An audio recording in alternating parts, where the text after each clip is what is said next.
Hey my fellow druids, today I bring you a video of what I think will be the best builds for the upcoming Diablo 4 season, the Divine Intervention. I want to highlight that these builds are in this top because each of them will have their functions and different purpose, but like I always say, feel free to choose and play with your own style. Before continuing with the video, I want to remind you that we already have our Discord server ready so you can join and share everything related to the druid in Diablo 4. Also, leave a like and subscribe if you like the content. It helps grow this small channel so we can keep reaching more RPGs players around the world. Okay my druids, let's start talking about a build that many already know and that has been highly requested in the community for several seasons now. I'm talking about the Boulder build. This build this season will be really solid in many aspects for everything related to the endgame activities in the game. Let's start with the basics and remember which items are key for this build to work properly. I won't go into too much detail as the full build guides will be released later. Let's mention the most important item for this build, yes, the Dolmen Stone. Dolmen Stone has a very powerful unique effect that makes our boulders spin around us while Hurricane is active. Also, for each boulder spinning around us, damage increases by 50% and we can have a maximum of 10. This means we get 500% more damage, a brutal damage increase, and it also gives a smooth feel to play it. Another important item to maximize damage and defense is Basilisk Sprayer. Basilisk Sprayer can transform our earth skills into werewolf skills, which means our boulders now have the attacks of earth skills and werewolf skills. This is amazing for an earth and werewolf build because the bonuses you get from passives in the skill tree, aspects, and paragon are much higher than if it were only an earth skill. So it's an item that isn't mandatory, but it's really powerful if you want more damage and defenses. These are the two most relevant items to have a solid base for a good boulder build. Of the various builds I test on the PTR, I keep boulder in the top 3 because it's a build that is good at everything, but not the best at anything. I don't know if you get what I mean. I'm basing this on the maximum difficulty, which is Torment 4. This build for farming is very versatile. For Orcs, it's one of the best because of the AoE damage the skill has and how easily monsters die when we pass near them. For Nightmare Dungeons, it's also solid because with the new boots, we can go at the maximum speed and finish dungeons in less time. In the open world, we can also use it without any problem because we'll have a lot of mobility and damage. For bosses, it's solid. Not as fast as Pulverize, but bosses' HP drops quickly with this build. So it's also useful if we want to farm bosses like Belial at the highest difficulty. In general, for farming, it's a very complete build, great damage and great defense. Now for the pit push fans, unfortunately this build lacks a bit in pushing right now because of some changes to the class and the base game. This build probably reaches around pit 95 and maybe with perfect gear hits 100, I mean with perfect sanctification. But there's another factor we didn't have before, the Rabid Beast aspect, which we can now use without activating Grizzly Rage, so it's a nice addition to this build, which doesn't work well with that ultimate. If I had to find negatives for this build, it will be the dependence on Dolmen Stone for the build to literally work, and also Basilisk Sprayer to boost it. Another inconvenient thing, it's constantly casting boulders to always have the maximum, which makes it repetitive and also gives you significant hand fatigue. Finally, there are several enemies in the Sanctuary that suppress this skill, like ice walls that slow the boulders or the unstoppable aura where the boulders literally break. This can make the smooth gameplay many players look for harder. But overall this build is good despite some issues and is without a doubt one of many players' favorite. If you want a solid endgame build that doesn't risk much and has strong points in every sense, this is your build. Next, we have a build that is the most comfortable for a specific activity. And it's such a difference from the other top builds that I have to place it here, as it has no competition. I'd even dare to say it's the best build in the game for this. It's the Cataclysms build. Cataclysms is an ultimate skill that has been one of the best since Season 7, when it got an incredible buff. But before continuing, let's see the key items and aspects for this build to work properly so you can enjoy it. We start with the Mjolnir Ring, which is mandatory because it increases total damage while Cataclysms is active, and Cataclysms also benefits from Lightning Bolt, which is what makes this build's damage increase brutal. Finally, it gives range for Endless Tempest to increase Cataclysms duration.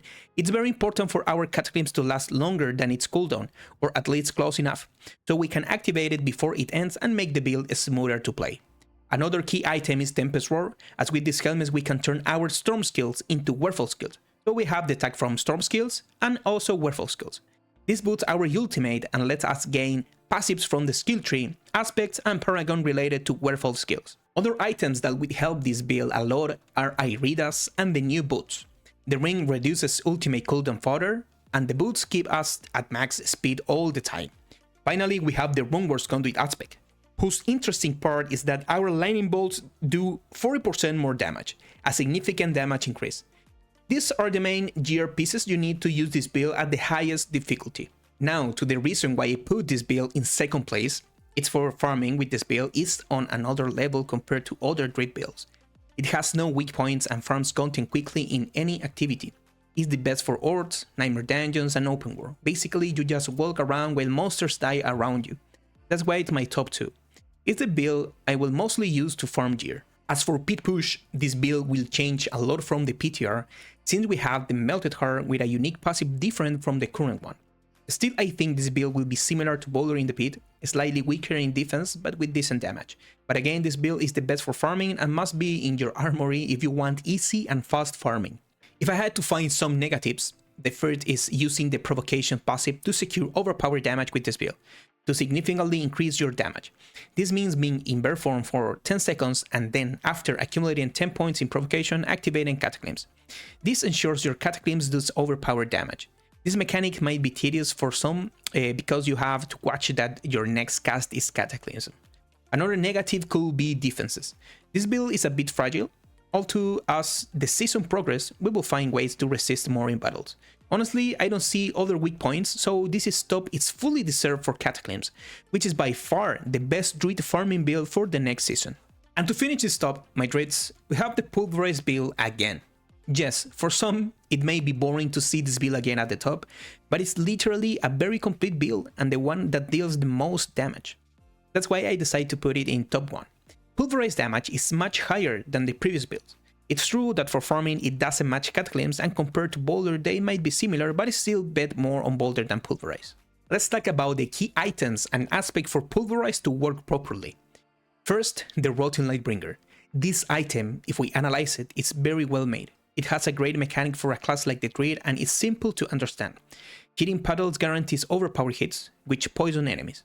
For Druid builds, this is key thanks to passives like Envenom and nodes like Handed Malice.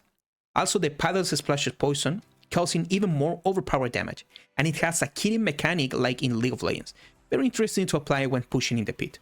That's why for me it's a well-designed item because we can take advantage of Druid mechanics and aspects. Next, an aspect mandatory to maximize damage is Ursine Auror, which turns Pulverize into our earnest skills too. This means we get the tax of both Earth and Werewolf skills, allowing us to leverage all passives, aspects and Paragon for Pulverize.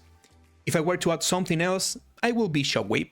For final pit, pushing is not that relevant, but for other activities it's essential if you are using this build for farming, for example. Now let's talk about farming. This build, as we know, isn't the best for farming.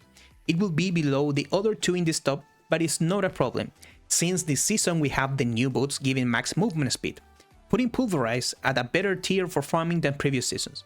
If you like Pulverize, you will enjoy all endgame activities comfortably. But here's the main reason I put this build at top 1. With Pulverize, we can push the highest speeds more easily than any other druid build. To level up leaps faster and reach level 100 more easily. If I had to make a quick prediction, beat 100 with Pulverize shouldn't be a problem, so farming leaves levels becomes vital if we want to maximize all other builds in the game. This build can probably be played in 2 ways this season, swapping the Grizzly Rage ultimate for Petrify. I will clearly test both to see which is optimal for any endgame activity. On PTR, I tested this build with Petrify and reached Pit 95, without the Rabid Beer aspect, which we can now use. Base pit numbers increase 10-15 pits compared to PTR, so there shouldn't be problems using Petrify with Pulverize. Negatives of this build, generally I did say it's the slowest in the top. That might be its weakest point. Another could be dependence on Rotting Lightbringer to complete content at the highest difficulty. Beyond that, I don't see other weak points. This build will be the best druid build for this season. In summary, my dreads, for me is the most complete build from start to endgame. We have very good defense, which is important, and pulverize base damage is one of the highest, if not the highest for dreads. That's why I will start with this build. Also, reaching endgame, the pit is key to level up glyphs and progress faster. In conclusion, my dreads, these 3 builds are the best and the only 3 you need to complete any endgame activity at the highest difficulty. We have a build like Boulder, good in all sense, very balanced. We have the best farming build in my opinion, Cataclysms, and we have Pulverize to max all your gear and glyphs in the game. I will start with Pulverize this season because it gives me balance in defense and damage. Yes, it might be a bit slow at first or not everyone states, but I think it's a good way to start and also progress faster in endgame thanks to its huge damage. Okay, my druids, that is for today's video. I hope you liked this top, a pretty simple top explaining the main things of each build to anticipate what the next Diablo 4 season will be like. Remember, if you like the content, you can leave a like and subscribe to keep expanding our druid community around the world. Any questions, let me know in the comments or in our new Discord server. See you in the sanctuary.